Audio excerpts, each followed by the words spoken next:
සුබම සුබ දවසක් හැමෝටම. ඔන්න අද මං ආවා ලස්සන දෙයක් පෙන්වන්න ඔයාලට. මුලින්ම කියන්න ඕනේ මේ අවුරුදු 70 ගානක් නෙමෙයි අවුරුදු 100 ගානක් මේ රට විනාශ කරන්න හැදුවත් 10 ගානක් අවුරුදු මේ රට කවුරු හරි විනාශ කරන්න හැදුවත් මේ රට විනාශ කරන්න බෑ.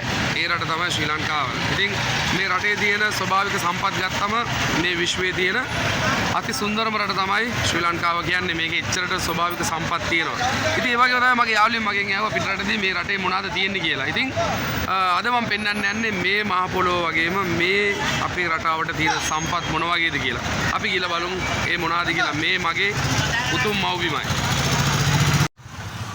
ඔන්න අද මං ආවා ඔයාලට පෙන්වන්න ලංකාවේ තියෙන විශාලතම මාළු වෙළඳ සැල. ඉතින් ලංකාවේ හතර වටින්ම මාළු වෙනවා මේ මාළු වෙළඳ සැලට.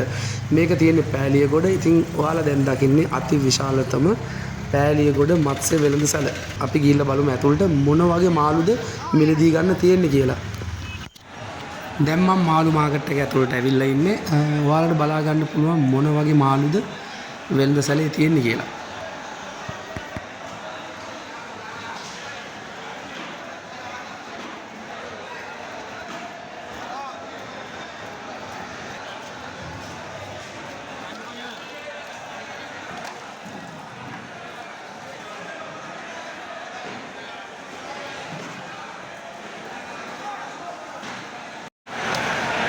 ඔයාලට බලා ගන්න පුළුවන් මේ ඇමරිකාවෙන්වත් එංගලන්තයෙන්වත් ගෙනාවු මාළු නෙමේ. මේ තියෙන්නේ ලංකාවෙන් අල්ලපු මාළු. මේ තියෙන්නේ තලපත් පෙත්තක් වලට බේරලා ඇති තලපත් මාළුවෙක්ගේ මාළු පෙත්තක් තමයි තියෙන්නේ. ඉතින් මේ අපේ ලංකාවේ මූදෙන් අල්ලපු මාළු. ඉතින් තව මොන කතාවද? ඉතින් සීතල මාළු කන රටවල වල ඉන්න මිනිස්සු මේ රටට අපහාස කරනවට මම කැමති නැහැ. මොකද මට පෙන්වන්න ඕන උනේ මේ වගේ සම්පත් තියෙන අති උතුම් රටක් තමයි ශ්‍රී ලංකාව කියන්නේ. ඉතින් මේ තියෙන්නේ තලපත් මාළු. තව ඒ වගේ මාළු 10 ගාණක් මේ මාළු කඩේ බලන්න පුළුවන්. දැන් ඉතාලිය ගත්තම උදාහරණයකට ඉතාලිය මාළු කඩේකට ගියාම මාළු වර්ග මේ 10ක් වගේ තමයි තියෙන්නේ. ඉතින් ඔයාලට පේනවනේ මේ මාළු කඩේ ඇතුලේ මට කියන්න තේරෙන්නේ නැහැ. මම දන්නේ මාළු වර්ග ඇති 10 ගාණකට යන්නේ.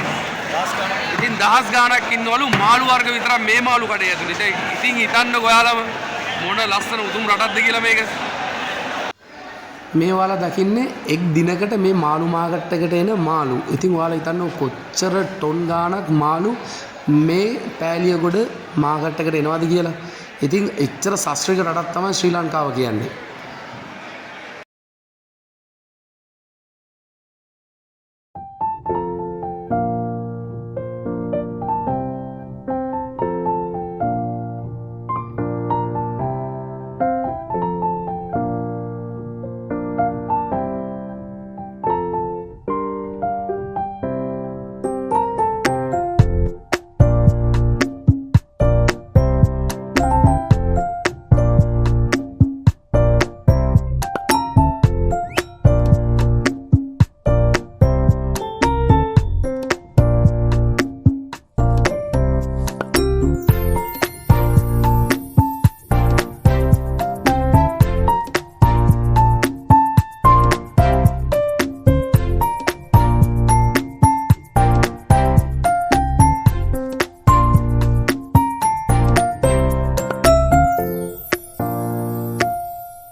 රටේ මිනිස්සු හොඳට කාලා බීලා ඉන්නවා. මොන ප්‍රශ්නයක් තිබ්බත් එහෙම කණ්ඩ නැති જાතියක් වෙන්නේ නැහැ ශ්‍රී ලංකාව. මොකද මූද අතර වටේම තියෙන්නේ අපේ රටේ මුළු හතර පැත්තෙම තියෙන්නේ මූද. ඒ නිසා මේ රටේ මිනිස්සු කවදාවත් බඩගින්න ඉන්නේ නැහැ.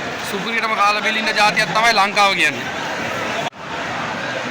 ඉතින් මගෙන් පිටරටින්දි ගොඩක් අය ආනවා මේ රටේ මොනවද තියෙන්නේ ලංකාවේ මොනවද තියෙන්නේ කියලා. ඉතින් ඔයාලට පේනවා ඇති මොනවද දැන් තියෙන්නේ කියලා. මේ පිටරටක නෙමෙයි මල්ලි මේ ලංකාව ශ්‍රී ලංකාව.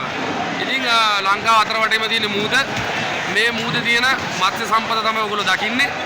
මේ එංගලන්තයත් ඇමරිකාවත් මාළු මාකට් එක නෙමෙයි මේ ශ්‍රී ලංකාවේ මාළු මාකට් එක. ඉතින් ශාස්ත්‍රීය රටක් මේක අති උතුම් රටක්. මේ රටේ මිනිස්සු කවදාවත් බඩගින්න ඉන්නේ නැහැ. මාන්සි වුණොත් කම්මැලි නැතුව මිනිහෙක් වැඩ කරුවොත් මේ රටේ හොඳට කන්න තියෙනවා.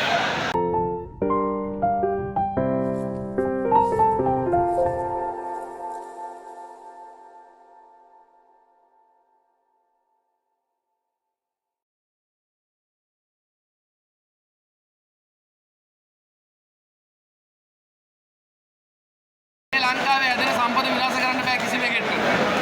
ඒ තියෙන්නේ මගේ රටේ උදාවට ඇදිච්ච මත්ස්‍ය මාළු. ඒ වගේ සයිස් එක මීට වඩා ලොකු මාළු හැදෙනවා. ඒ වගේ තමයි 10 ගාණක් මාළු වර්ග මේ මාළු කඩේ ඉන්නවා.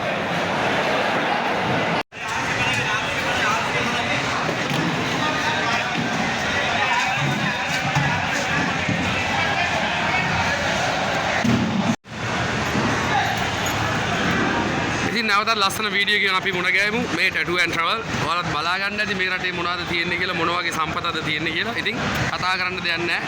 දැක්කොත් පේනවා ඇති මේ තමයි ශ්‍රී ලංකාව. මේ ස්වභාවික සම්පත මේ ලෝකේ කිසිම කෙනෙක්ට විනාශ කරන්න බෑ. අවුරුදු 10 ගණන් මේක විනාශ කරන්න ආවත් මේ මහ පොළොවේ හැදෙන දේවල් වැඩෙන දේවල් මේවා විනාශ කරන්න බෑ. ධනවත් කෝටිපතියෝ මේ මාළු කඩේ ඇතුළෙත් ඉන්නවා. ඉතින් උනන්දු වෙන මාන්සි වෙන කම්මැලි නැති මිනිස්සු මේ රට කොහොමද ගොඩ ගන්නවා. එච්චරයි කියන්න තියෙන්නේ. නැවත ලස්සන වීඩියෝ එකේ මුණ ගැහුව මේ ටැටු ඇන්ඩ් ට්‍රැවල්.